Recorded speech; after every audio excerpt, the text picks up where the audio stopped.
NASA भी हैरान, श्री कृष्ण के 5 जिंदा सबूत। दोस्तों, भगवान श्री कृष्ण श्री विष्णु का एक ऐसा अवतार माने जाते हैं, लेकिन फिर भी कुछ लोग भगवान के होने को नकारते हैं। जी हाँ, और कुछ लोग स्वीकार करते भी हैं, तो वो श्री कृष्ण को भगवान नहीं मानते। और दोस्तों, आज की ये वीडियो कुछ इन लोगों के लिए ही है, क्योंकि आज हम 5 ऐसे सबूतों को बताएंगे जिसे सुनकर आपके पैरों तले जमीन खिसक जाएगी। सबसे पहला सबूत मिलता है श्री कृष्ण की जन्मभूमि मथुरा में। जी हाँ, एक ऐसी जगह जहाँ राक्षस कंस का बंदी ग्रह था। बताया जाता है कि भगवान के जन्म के बाद प्रकृति ने कई लीलाएं रची थी। जैसे कि आप सभी लोगों को पता होगा कि जब नंद बाबा बाल कृष्ण को टोकरी में रखकर ले जा रहे थे, तो कैसे तेज बारिश हुई और एक नाग भगवान का छत्र बन गया था। तो क्या आप लोग यह बात जानते हैं कि आज से लगभग 97 साल पहले मथुरा में ही स्थित विश्राम घाट के पास एक मंदिर में खुदाई की गई थी और उस खुदाई में ये शिलालेख मिला था। इसे आप ध्यान से देखिए, लग रहा है ना काफी पुराना होगा।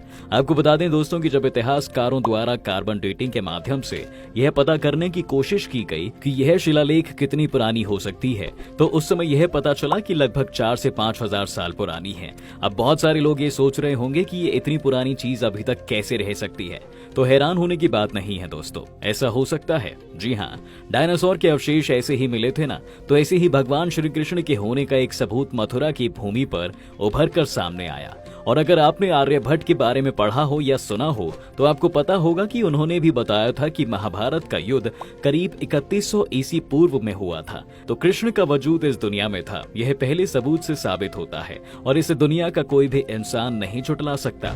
बात अगर दूसरे सबूत की करें, तो वह मिलता है द्वारिका नगरी में।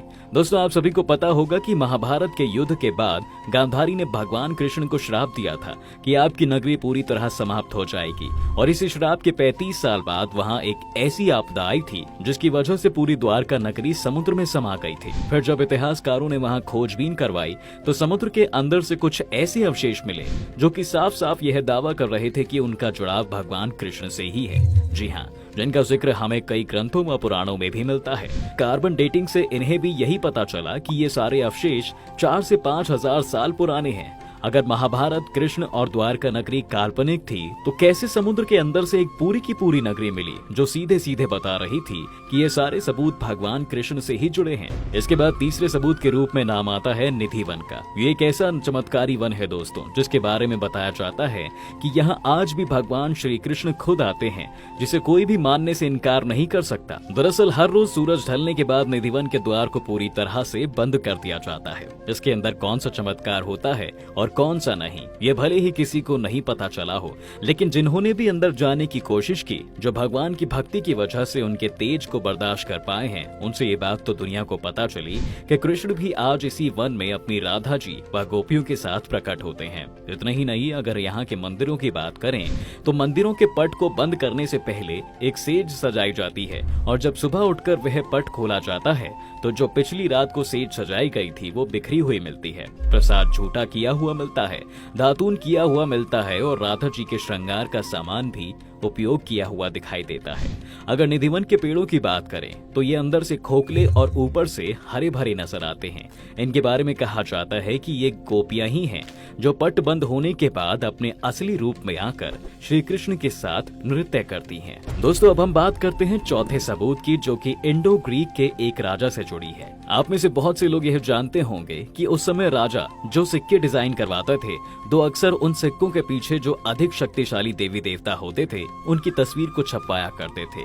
इसी तरह इंडो ग्रीक के एक राजा ने भी सिक्कों पर डिजाइन करवाया था, जिसे देखकर आप पाएंगे कि साफ साफ उन सिक्कों पर भगवान कृष्ण की तस्वीर नजर आती है। ध्यान से देखने पर यह समझ आएगा कि कोई खड़ा है, जिनके हाथ में सुदर्शन चक्र है, कमर में एक तलवार बंधी हुई है। दोस्तों, इसकी भी जब कार्बन डेटिंग हुई, तो पता चला कि ये 120 से लेकर 180 ई पूर्व की है। जिस जमाने में टेलीविजन और फिल्में नहीं चला करती थी, तो फिर भगवान को काल्पनिक कैसे कहा जा सकता है? सच्चाई रही होगी, तभी तो देश विदेश के राजा भी इन पर विश्वास करते थे। अंत में बात करते हैं 5वें सबूत श्रीमद् भगवत गीता की, इसे पढ़ने के बाद आपको समझ आ जाएगा कि महाग्रंथ कोई आम इंसान नहीं लिख सकता है। ऐसे ग्रंथ को लिखने के लिए दिव्य ज्ञान का होना ज्यादा जरूरी है। जिन्होंने पढ़ा है उनमें से कई लोगों का मानना है कि इस पुस्तक में लिखे हुए हर एक श्लोक के ऊपर एक नई किताब लिखी जा सकती है। इसमें ऐसा परम ज्ञान है जिसे पढ़ने के बाद आप रिश्ते, जीवन मृत्यु, मोह माया सब कुछ गहराई से जान सकते हो। बड़े बड़े संतों द्वारा बताया जाता है कि श्रीमद् भगवत गीता में उन सभी बातों का उल्लेख किया गया है जो भगवान श्री कृष्ण ने अर्जुन के सामने महाभारत के युद्ध शुरू होने से पहले कही थी। यह बात सच है कि हम भगवान कृष्ण के जीवन को किसी एक ग्रंथ और पुराण को पढ़कर नहीं जान सकते हैं। उनका जीवन बहुत लंबा रहा होगा, लेकिन आज की दुनिया में भी आप अपने आसपास देखोगे तो आपको बहुत से ऐसे प्रमाण मिल जाएंगे जिनको देखने व समझने के बाद आप किसी भी रूप में भगवान कृष्ण के होने को नहीं नकार पाओगे। दोस्तों, अगर आप भी नासा की खोजबीन से जुड़ी ऐसी जानकारियों के बारे में जानते हैं तो हमें नीचे कमेंट करके जरूर बताएं।